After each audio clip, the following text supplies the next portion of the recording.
안녕하십니까. 세상읽기의 심리학자 김태형입니다. 예, 안녕하세요. 류경원의 국제평화 뉴스 류경원입니다. 네, 반갑습니다. 예. 광고 하나 하고 예. 넘어가겠습니다. 자, 제가 쓴 새로운 책 신간이 나왔습니다. 오, 축하합니다. 네, 고맙습니다. 뭐 책 내용은 그러니까 미국 심리학이 문제가 많다. 주류 심리학이. 예. 그래서 과학적이고 진보적인 심리학이 필요한데 그 이론을 좀 소개하는 책입니다. 오, 그래서 뭐 관심 있는 독자들 읽어보시면 좋을 것 같고요. 예. 제가 사인까지 해서 예. 안 했는데 나중에 하고 예, 감사합니다. 선물로 드리겠습니다. 오, 디자인도 좋아요. 네. 예. 자, 책 선전은 이 정도만 하면 될 것 같고요. 지금 충격적인 사건이 발생했습니다. 예. 포천. F-16인가요? 예, KF-16이죠. 예. KF-16에서 지금 미사일이 떨어진 겁니까? 폭탄이 떨어진 겁니까? 항공 폭탄이죠. 폭탄. MK-82 미국의 500파운드짜리 무려 8발이. 8발이 떨어졌죠. 예. 그래서 지금 굉장히 많은 분들이 다쳤는데. 예. 자, 이 사건 한번 짚어주셔야 될 것 같아요. 그래요? 예, 포천 사건. 예. 이 참 불행한 사건인데요. 그리고 또 있을 수 없는 일이고. 북이 지금 연일 그 한미연합 군사훈련에 대해서 경고를 내고 있는데 그렇죠. 또 불구하고 이 전방 30km 앞에서 이런 또 오폭 사고가 났어요. 그리고 강력한 한미 확장 억제력을 구축하겠다고 큰 소리를 치고 시작했는데 불행하게도 우리 민간인을 때리는 네. 15명이 다치고 지금 뭐 상당히 좀 파장이 커지고 있죠. 근데 이게 예. 이제 의문점이 많이 제기되고 있습니다. 지금 예. 어떻게 이런 일이 벌어질 수 있느냐. 예. 그래서 뭐 조종사의 실수라고 군에서는 발표했는데 예. 뭐 그냥 조종사가 정말로 뭐 좌표 하나 잘못 찍어서 생긴 이게 실수, 단순 실수라고 할 수 있습니까? 네. 그래서 불행하게도 이제 몇 가지 의문점들이 제기되고 있는데요. 우선 가장 큰 문제는 뭐 기술적인 어떤 그 조치, 조종사의 실수 이런 부분보다도 그 세계에서 가장 그 첨예하게 대치하고 있는 그리고 기술적으로 전쟁 상태인 휴전선 30km 앞에서 세계 최강대국인 미국이 왜 한국군과 이렇게 뭐 명목은 방어적이고 연례적인 그런 훈련이라고 하지만 30km 앞에서 매우 공격적인 도발적인 그리고 작년에 아마 그 미군의 그 군사 훈련이 그동안 역대 최고 그렇죠. 가장 많이 했습니다. 횟수와 일자 강도에서 그리고 내용 면에서 근데 지금 그 원래 초부터 지금 그 트럼프 취임 이후에 진행되는 훈련들은 그보다 훨씬 많은 그래서 북에서 지금 강력히 경고가 나왔죠. 매일 경고를 하고 있는데 오늘도 나왔죠. 네네. 방송에서 예. 그저께 김여정 부부장 나왔고 네. 그런 상태에서도 계속 그 훈련을 강행하려다가 이런 큰 사고가 난 거죠. 네. 전 세계 참 창피하기도 하고. 자, 일단은 예. 그 납득하기 좀 어려운 상황이다. 예. 그러니까 왜 이런 무모한 훈련을 계속 강행하느냐 예. 하는 거죠. 예. 거기에 대해서는 어떻게 보십니까? 트럼프 행정부의 의지라고 보십니까? 일단 그 1년간의 군사 계획은 그 작년 그 11월 5일 그 대선에서 패한 그 바이든 행정부가 1년 계획을 이게 잡아놓은 거죠. 올해 를 걸. 예, 네. 그렇죠. 당연히 그런데 그건 뭐 관성으로 이해할 수 있습니다만 아직 그 1월 20일 취임한 트럼프가 뭐 김정은 위원장하고 잘 지내고 싶다, 뭐 친하게 지내고 네, 싶다라고 만나고 싶다, 뭐 하여튼 화해 손짓을 내밀면서도 네. 이 모순된 행동으로 그냥 관성으로 기존의 그 정해진 훈련 일정을 계속 확대해 나가고 있는 거죠. 그게 더 문제이고 북에서는 아마 상당히 열받을 것 같은데. 네. 그래서 그런 상태에서 이런 사고가 났는데 그래서 지금 뭐 그 미국이 일차적인 지금 관심 아직 그 조각도 이제 거의 진행이 됐고 그래서 1차 관심이 이제 우크라이나 그리고 그 중동 지역에 아마 가 있기 때문에 그런 의제가 밀려서 그럴 수도 있습니다만 어쨌든 기존 그 계획된 훈련 일정들을 그 줄이거나 축소하거나 아예 그냥 그 보류할 수도 있는데 네. 계속 강행을 하고 있고 더더군다나 그 3월 10일 날 또 그 자유의 방패 네. 프리덤 실드까지 네네. 또 준비를 하고 있고 문제는 또 그 1월 초부터 그 핵잠수함이 들어왔고 부산에 항공모함이 또 며칠 전에 들어왔고 네네. 칼빈슨이 네네. 그리고 그 사이에 또 B1B 그 전략 폭격기 들어왔고 들어왔었죠. 이미 그 미국이 뭐 저희가 늘 핵 삼축이 무너지고 있다고 하지만 그래도 네. 최강국인데 그 이 핵 삼축 체계가 다 들어온 거예요, 전략 자산이. 네. 그러니까 이게 북에서는 점점 더 이렇게, 이렇게 신경이 쓰이는 이런 상황에서 이제 이런 사건이 난 거죠. 그래서 김여정 부부장이 예. 아주 뭐 위협적인 음. 뭐 대응을 하겠다 그랬나요? 예, 예. 그렇게 얘기했고요. 오늘은 또 국방성 발표입니까? 그렇죠. 국방성에서는 뭐라고 그랬습니까? 그 우리로 하여금 이제 최강경 대응을 자꾸 하도록 하는 데 대해서 처절한 대가를 치르게 하겠다. 처절한 대가를 치르게 예. 하겠다. 그리고 지금 제가 걱정되는 거는 그 2월 21일 날 국방성에서 그 트럼프 행정부 출연 이후 군사적 도발이 심해지고 있다라고 처음으로 네. 그동안은 그냥 뭐 두루뭉술하게 잘 얘기했는데, 해보자고 얘기했는데 트럼프를 처음으로 트럼프 찍어서. 행정부가 찍어서 나왔고 어, 그다음에 그 3월 4일 날 김여정 부부장도 이렇게 트럼프 행정부를 또 이렇게 적시하면서 미국의 대북 적대가 여전하다. 여전하다. 미국이 위협을 느낄 만한 전략적인 행동을 할 수 있다. 네, 그렇죠. 이게 처음으로 그 첫 고위급에서 대미 네. 직접 메시지를 냈어요. 그래서 네. 지금 이 조미간의 긴장이나 대결 상태가 단계적으로 고조되고 있다. 고조되고 있는 상태이다. 위험한 상황이다. 네. 이런 상황에서 강행을 했고 훈련을 그렇죠. 그 휴전선 부근에서 예, 예. 그러다가 오폭 사고가 난 거예요. 예, 예, 그렇죠. 요거는 뭐 조종사 실수라고 하기엔 좀 석연치 않은 구석들이 있는 것 같습니다. 예, 그렇습니다. 어떻게 보십니까? 이게 그래도 어쨌든 첨단 장비 전투기인데 네. 그 뭐 익히 보도되고 있지만 그 좌표를 찍을 때 지상에서 USB 입력을 하고 그렇죠. 그거를 비행기에 비행기에 꽂는다. 꽂고 예. 그 다음에 다시 확인하고 타고 이게 뭐 한 800m 한 1,200m 높이에서 나나요? 그러니까 그 육안으로 빤히 보이니까 보인다 그래요. 예, 네. 그 때리기 전에 다시 확인하고 육안으로. 육안으로. 그래서 이제 거기는 뭐 이렇게 훈련장이 늘 하던 그 포천에 승진인가요? 훈련장이 빤한데 어떻게 그 3단계, 4단계 쭉 확인하는 게 절차를 다 놓치고 그러게요. 그 민가 중심지를 때리고 더구나 그 두 번째 따라가던 비행기까지 까지. 동시에 8발이 네. 같이 오폭을 할 수 있느냐. 그래서 일각에서는 불행 그렇지만 그러면 안 되지만 이제 어쨌든 그 어떤 대북 어떤 도발의 가능성도 제기되고 있는 여러 가지 그러니까 의문이 제기되고 있는 상황입니다. 비행기가 여러 가지로. 그렇죠. 예, 비행기가 이게 마하 최대 한 2.05 정도 속도입니다. 예, 초당 그 7km 날아가는데 이게 이번에 오폭된 좌표 이렇게 오폭 거리가 8km예요. 네. 뭐 불과 그 미사일 날아가는 시간이 1분 정도. 그렇죠. 그리고 거기서 전방까지는 30km면 한 4분 정도입니다. 그렇죠. 이게 뭐 순식간에 그 국지전을 비화할 수 있는 그리고 저쪽에 어떤 오대응을 이렇게 유발할 수 있는 상당히 위험한 순간이었던 것 같아요. 저도 그 기사에서 본 건데 예. 거기서도 그런 얘기가 나오더라고요. 예. 만약에 좌표를 잘못 찍었는데 그게 북한이었으면 어떨 뻔했냐 이거예요. 예. 그리고 저쪽에서 대응할 시간도 없고 그럼 바로 이제 오판하면 전쟁이 전쟁이 되는 들어갈 거죠. 텐데. 그래서 어쨌든 이번 사건은 철저히 좀 규명이 될 필요가 있다. 예. 그리고 특히 이제 첫 번째 비행기가 오폭을 했다 쳐도 네. 두 번째 따라가던 비행기는 좌표를 제대로 입력했다고 얘기가 나오거든요. 예. 근데 왜 또 따라서 오폭을 했느냐 예. 등등 여러 가지 이제 조사에서 확인해야 될 게 있고요. 네.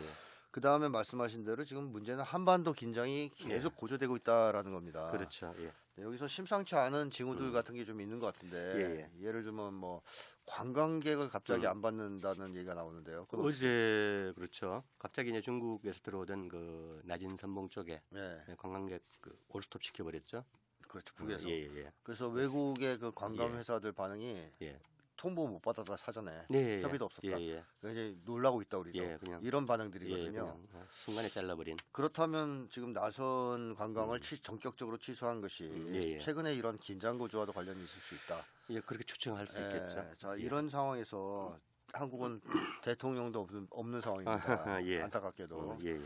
자, 빨리 탄핵이 인용되고 전국이 안정되고 정권 교체가 돼야 한반도 긴장 고조도 어떻게 우리가 좀 우리 힘으로 좀 조정할 수 있지 않겠습니까? 그렇죠. 자, 이 정도 일단 얘기를 하고 앞으로 이 포천 오폭 사건은 계속 예. 좀 들여다봐야 될 것 같고요. 그 하나 이제 미국과 이렇게 북의 2차 그 대결 구도에서 그 1, 2월 내내 북에서 계속 경고를 군사적인 움직임에 대해서 예. 경고를 하고 있는 상태이고 또 하나 그 대북 제재에 대해서 우리 이제 앞으로 신경 안 쓴다. 아, 네. 이제 뭐 그 책상에 올릴 것도 없고 우리 의제도 아니다. 라고 딱 쳐버렸어요. 필요 없다. 필요 없다. 음. 그리고 또 하나 비핵화. 음. 비핵화 뭐 이게 흥정물도 아니고 그렇죠. 어떻게 양보할 수 있는 것도 아니다. 음. 그리고 자꾸 비핵화 하는데 그거는 원시인들이 현대인들한테 원시대로 우리한테 돌아와라. 좀 돌아와라고 자꾸 사정하는 거하고 똑같다. 그렇죠. 어리석은 짓이다.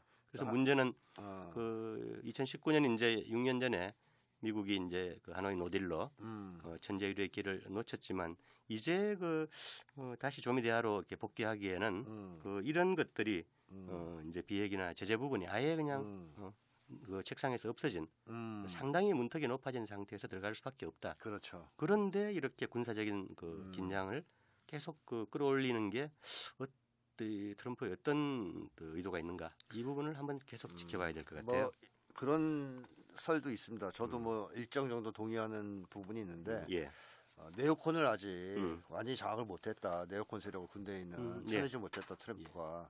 그래서 좀 러시아나 이쪽은 어떤 정도 전쟁을 좀 마무리 지으는 상황으로 들어갔지만 예, 예. 이 동아시아 쪽에 있는 네오콘 세력들 예, 이쪽은 통제를 못하는 상황 아니냐라고 예. 얘기하시는 분들도 있고 예. 저는 그거에 대해서 그런 얘기를 했어요. 그러니까 그걸 알면서 그냥 놔두고 있을 가능성도 있지 않느냐 트럼프가. 왜냐하면 트럼프가 북의 그런 문턱이 높아진 조건에 맞춰서 협상을 하려면 욕 많이 먹을 거거든요. 예, 그렇죠. 항복하냐 북에다가 예. 지금 러시아에도 항복한다는 얘기가 나오는데 예. 북에도 또 항복하고 저자세로 나가냐 막 이러면서 반발이 심할 거란 말이에요. 예, 예. 그럼 트럼프 입장에서는 이거를 잠재우기 위해서라도 그냥 긴장 고조를 좀 방치해뒀다가 북에서 뭐 위협적 행동을 한다 그랬으니까 예. 그걸 하면 봐라, 뭐 북한과의 관계를 안 푸니까 이렇게 위험하지 않냐. 예, 예. 내가 나서서 풀어볼게 예, 예. 하는 명분으로 이용하려고 현재의 긴장 구조를 방치하거나 의도적으로 조장하는 거 아니냐 하는 설이 있어요. 어떻게 보십니까? 2017년 이제 화염과 분노에서부터 예. 해퍼튼까지 그 조미 대결의 긴장이 최고도로 올라갔었죠. 올라갈 때 보면 똑같죠. 예. 나선형으로 그렇죠. 그렇게 긴장을 끌어올리고 미국의 회담이 국민들에게 상황이 어, 안 좋다. 핵전쟁할 수 큰일 있다. 난다. 핵전쟁할 수 예. 있다. 그렇게 설득을 하고 대화의 장으로 나오는 그런 그 이렇게 과정으로 볼 수도 있는데 그럼에도 불구하고 지금 상황은 좀 심각하다. 심각하다. 그렇게 이해하고 싶지만 예, 예. 그렇게 보기에만은 네. 석연치 않은 구석들이 있다 이런 그래서 거죠. 이제 북이 며칠 전에도 이제 전략 순항 미사일 쐈고 그리고 이제 화성 18, 19형을 완비한 상태이고 계속 그 뭐 정치학교 군관학교 네. 순시하면서 강력한 억제력을 계속 기하급수적으로 늘리겠다라고 하고 있는 것도 심상치 않죠. 네, 알겠습니다. 그래서 뭐 어쨌든 뭐 그 목적이 어떻하든 간에 예. 한반도에서의 긴장 고조는 좋지 않습니다. 막아야죠. 막아야죠. 예, 언제 전쟁이 터질지 평화가 모르는. 최우선이죠. 네. 예. 자 그렇게 보고 예. 최근에 전 세계를 뜨겁게 했던 그 백악관 UFC가 있었습니다. 아하, 예. 백악관 격투기라 그럴까요? 아, 예. 이 트럼프와 예. 젤렌스키가 치고받는 예. 뭐 2대1 싸움이었다고 얘기들 하는데 베스까지 있었으니까 이 백악관 격투 정말 볼만했잖아요. 재밌는 밈 영상도 많이 나오죠. 네. 예.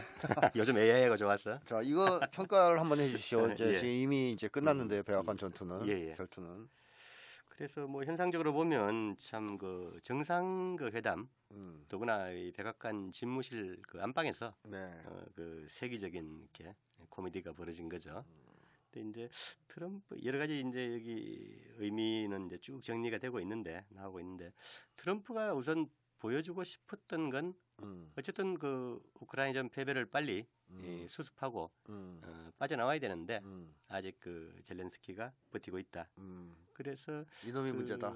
예, 그렇죠. 의외로 그 공개적으로 예. 방송을 틀어놓고 봐라 이 얼마 또라이인지 전 세계에 예. 생방송으로 이렇게 1시간 70분이죠. 110분인가? 예, 다 보여준 거죠. 그리고 우크라이나는 협상 카드가 없다. 그리고 지금까지 몇 년 동안 그래왔듯이 그 자국민 100만, 200만 그리고 다른 수백만을 그 목숨을 걸고 음. 3차 대전을 도박하려는 것이냐. 이런 뭐 그런 얘기도 했어요. 예, 상당히 이렇게 3차 세계대전을 걸고 도박하는 거냐 예, 그런 예. 얘기도 했고요. 그건 이제 앞서 말씀하신 그 미국 내 강경파 딥스테이트에 대한 어떤 경고일 수도 있겠죠. 그렇죠. 예. 그 직설적인 표현을 사실 정상회담에 할 수도 없고 네. 또 생방송에서 더더구나 그 미국민 전 세계 앞에 할 수가 없는 건데 상당히 높은 수위의 얘기를 했죠. 그렇죠. 예. 거기다 벤스는 너희들 징병 안 되고 있잖아. 네. 그 얘기까지 했어요. 음. 그러니까 이게 사실은 이런 회담을 할 거면 네. 생방송하면 안 되고요. 그렇죠. 밀실에서 이제 때리면 되거든요. 젤렌스키. 그러니까 웃고 악수하고 매스컴은 이제 내보내고 그렇죠. 내보내고 그리고 들어가서 얘기하다가도 어, 조율이 잘 안 되면 사실 그전 다 조율돼 있어야 되고 그렇죠. 근데 하다가 안 되면 이제 어, 언론 물리고 그렇습니다. 다시 이제 시작하면 의도적으로 되는데. 노출을 예, 해서 그렇죠. 예. 봐, 얘 젤렌스키 갖고 안 되지. 누가 봐도. 예, 예. 그 다음에 젤렌스키가 얼마나 어리석은 짓을 하고 있냐. 뭐 이런 걸 이제 폭로하는데 목적이 있었다. 그렇다면 예. 그 트럼프 쪽은 목적을 달성했다고 봐야 되겠네요. 일단 젤렌스키 겁을 줬고 음, 그다음에 이제 그 무기 지원 그다음에 군사 정보 제공을 바로 끊어버렸죠. 끊었죠. 그러니까 이제 그 젤렌스키가 이제 어제 오늘은 다시 이제 굽히고 사인하겠다. 광물 협정 복귀하겠다 사인하겠다라고 했는데 더 재밌는 거는 이제 미국의 한 할트너라는 언론 쪽에서 그 젤렌스키가 백악관 가기 전에 영국하고 몇 시간 전에 먼저 그 광물 협정 사인을 했다. 그런 라는 걸 얘기도 있어요. 보도했어요. 예. 어. 그래서 이중 미국이- 계약이네. 이중 계약이죠. 그럼 트럼프 열받았겠네요. 예, 그렇죠. 당연하죠. 네. 그 2017년에 그 영국 그 총리 벨포가 팔레스타인 땅을 이중 이중 계약을 계약했죠. 해서 예. 지금 이 모든 팔레스타인 문제에 예. 악의 씨를 뿌렸듯이 좀 이렇게 젤렌스키가 장난을 쳤다면 사실 이게 미국이 용서하기 힘든 거죠. 그렇죠. 근데 자기들이 키운 꼭두각시인데 감히 그리고 이제 지금 젤렌스키가 빈손으로 돌아오고 이제 영국이 부랴부랴 뭐 한 22억 달러 또 지원하겠다고 하고 없는 살림에 뭐 독일, 프랑스가 날뛰고 있는데 그 영국이 저렇게 지금 날뛰는 게 그 우크라이나의 어떤 광물 자원, 흑토 그리고 이제 이 블랙록 이런 그 선물 쪽하고 그 어떤 자원 투자를 상당히 많이 해놨다. 그래서 미국이 지금 이렇게 그 러시아와 화평하고 빠져나오면 그 영국의 자본에 훨씬 더 치명적인 타격이 갈 것이다라는 썰도 있어요. 있다. 네. 네, 뭐 일각에서는 뭐 그 광물 협정을 근거로 예. 파생 상품까지 만들어서 네, 팔았다는 그렇죠. 설도 있습니다. 그 파생 상품으로 가면 그게 어디까지 갈지 가늠하기 힘든 거죠. 네. 피해액이. 자, 그러다 보니까 지금 젤렌스키가 머리를 숙이고 있지만 예. 과연 트럼프 쪽에서 젤렌스키를 인정할 거냐 아니면 날려버릴 거냐 네. 하는 거는 모른다 이거죠. 아직까지는. 뭐 젤렌스키가 지금 뭐 광물 협정이나 그 미국의 그 평화 조건을 회담 조건을 수용을 하더라도 영토를 러시아에 좀 떼주고 하더라도 젤렌스키는 이미 죽은 목숨이죠. 그렇다고 하죠. 임기 끝났고 그다음에 이 구정부패나 자국민을 지금 뭐 한 120에서 150만까지 죽었다고 하는데 그런 그 상황으로 몰아붙인 어떤 그런 그 책임은 절대 이렇게 자유로울 수가 없고 그리고 이제 국내에서도 거의 뭐 언론 야당 모든 게 시스템을 파쇼로 전시 파쇼 체제로 돌려놔버린 상태이고 그러니까 젤렌스키가 사실상 광물 협정에 쉽게 사인하지 못했던 것도 그거 사인하고 돌아가면 자기가 날아가니까 그렇죠. 죽을 수도 있으니까 안 하는 것도 뭐 있단 말이에요. 결국은 이제 꼭두각시의 운명인데 뭐 여기도 만만치 않지만 그 어쨌든 뭐 결국은 운명은 정해져 있는 그래서 물러서든 앞으로 나아가든 다른 카드가 거의 안 보이는. 그래서 이제 일론 머스크가 그저께 그랬죠. 망명하라고. 우크라이나 그 민주주의 회복하는 대가로 어디 중립국에 망명해서 살 수 있게 해야 된다라고 슬쩍 이제 그 사면을 하겠다라는 그런 걸 흘린 거죠. 살려주겠다. 살려는 주겠다. 그 대신 말 잘 듣고 그냥 내놔라 뭐 이런 식으로. 자 어쨌든 젤렌스키가 개견은 봤는데 역부족이다. 계기에는 뭐 이렇게 볼 수 있게 아주 간단하게 얘기하면 미국이 지원 끊으면 어차피 지잖아요. 러시아한테. 그렇죠. 이제 어차피 우크라이나야 불행하게도 2014년 그 마이단 폭동 이후에 그 미국이 쿠데타로 일으킨 세운 정권이고 그다음에 이제 그 2022년 러시아와의 분쟁에도 결국은 뭐 이렇게 돌격대로 내몰아서 미국이 필요해서 써먹다가 이제 미국이 버리는 과정이죠. 그러니까 미국이 더 나쁜 거죠 사실은. 그렇죠. 뭐 트럼프가 그렇죠. 정책이 어떻든 지금 맞습니다. 힘에 붙여서 이렇게 네, 하고 네. 있지만 그 부분들은 좀 분명하게 해야 될 것 같아요. 국내에서도 이번에 그 zelensky가 백악관에서 터지고 난 다음에 아 너무 불쌍하다, 약소국의 안 됐다. 비애다 이러는데 둘 다 나쁜 놈인데 예, 사실은 둘 다 나쁘죠. 예. 일부 강대국의 정책이 바뀌면서 약소국의 어, 슬픈 운명이 그렇죠. 그냥 결정되어 버린 네. 그 역사에서 꼭두각시는 항상 깔개가 된다라고 해요. 네, 맞습니다. 나중에 버림받는. 발판에 버림받는 네. 거. 지금 그런 얘기들이 여러 경로에서 나오고 있습니다. 예. 자, 오늘 좋은 얘기 감사드리고요. 앞으로 또 자주 뵙겠습니다. 예.